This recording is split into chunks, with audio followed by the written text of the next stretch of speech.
Olá amigos, eu sou o professor Eric Hernandes e neste vídeo vou te ensinar a usar muy e mucho sem erro. Antes de te mostrar o quanto é fácil usar cada um deles, peço que tu clique no curtir para me ajudar a levar esse conteúdo mais longe. Além disso, aproveita e se inscreve no canal para ver os próximos conteúdos. Muitos alunos apresentam dúvidas em relação a quando devem usar muy e quando devem utilizar o mucho. Essa dúvida é bastante comum devido ao fato de que as duas palavras se traduzem como muito. Por isso é importante entender as regras da língua espanhola para o emprego desses termos. Vamos começar então pelo muy, que é um advérbio. Essa informação é fundamental, então anota aí mais uma vez. Muy é um advérbio e por isso usamos junto com adjetivos e também com outros advérbios. Além disso, é necessário frisar que essa palavra é invariável, ou seja, ela não sofre qualquer tipo de alteração de gênero ou número. É por isso que nós temos frases como Brasil es un país muy lindo, o Brasil é um país muito lindo, e el español es un idioma muy interesante.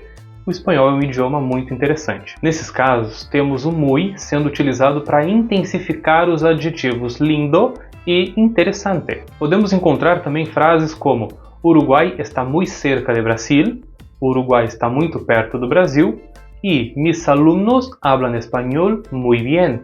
Meus alunos falam espanhol muito bem. Nesses exemplos, nós vemos o advérbio muy intensificando outros advérbios, que seriam cerca e bien. Entendido quando usar o muy em espanhol? Então vamos passar para os usos do mucho. Essa palavra, como eu te disse antes, tem o mesmo sentido, mas em termos gramaticais, ela pode ter duas classificações. Ela pode ser um adjetivo. Nesse caso, mucho é variável, ou seja, quando acompanha substantivos, ele admite variação de masculino e feminino, bem como de singular e plural. Já quando acompanha verbos, o mucho funciona como um advérbio e com isso se torna invariável. Para que tu consiga entender melhor, que tal ver alguns exemplos? Vamos começar pelos casos em que o mucho é adjetivo. Assim, a gente pode ter frases como En este grupo hay muchos estudiantes. Neste grupo há muitos estudantes. Ou En la fiesta había mucha comida. Na festa tinha muita comida. Repara que no primeiro exemplo usamos muchos, porque o adjetivo precisa concordar com estudiantes, que é um substantivo masculino plural. Já na segunda frase temos mucha, pois acompanha comida, que é um substantivo feminino singular. Agora vejamos alguns exemplos de usos do mucho como advérbio. Neste caso temos frases como Estudié mucho para el examen, estudei muito para a prova. E também aquellas personas hablan mucho, aquelas pessoas falam muito. Repara que nos dois exemplos a palavra mucho se manteve invariável, ou seja, não sofreu alteração, visto que assumiu o papel de advérbio nas duas frases. E essas são as regras do uso de muy e mucho em espanhol. Porém, você já deve ter ouvido falar que toda regra tem uma exceção.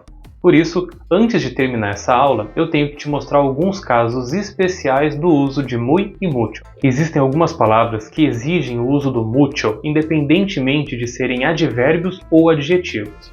Então, presta atenção aos casos que eu vou mencionar para não errar na hora de falar em espanhol. Nós devemos usar mucho quando acompanham os adjetivos mayor, menor, mejor e peor. E também quando acompanha os advérbios antes, después, más e menos. Para entender melhor, dá uma olhadinha nesses exemplos. Esta casa es mucho mayor que la otra. Aquel parque es mucho menor que este. Leer es mucho mejor que mirar películas. Estar mal acompañado es mucho peor que estar solo. El frío llegó mucho antes de lo previsto. Están retrasados, llegaron mucho después del horario. El examen estaba mucho más fácil de lo que imaginé. Con estos precios, compraré mucho menos. Repara que se fôssemos seguir a regra geral, todas as frases anteriores deveriam ser escritas com muy. Porém, de acordo com a exceção que eu acabei de te explicar, é obrigatório o uso do mucho. Por isso, anota aí essa observação para não errar na hora de se comunicar em espanhol. E com isso eu vou finalizando esse vídeo. Espero que você tenha conseguido entender quando usar o muy e quando usar o mucho em espanhol. Se esse conteúdo te ajudou, clica no like. Além disso, deixa aqui nos comentários o teu feedback sobre essa aula. Assim, eu vou saber se consegui te explicar esse assunto com eficiência. A gente se encontra no próximo vídeo. Hasta pronto!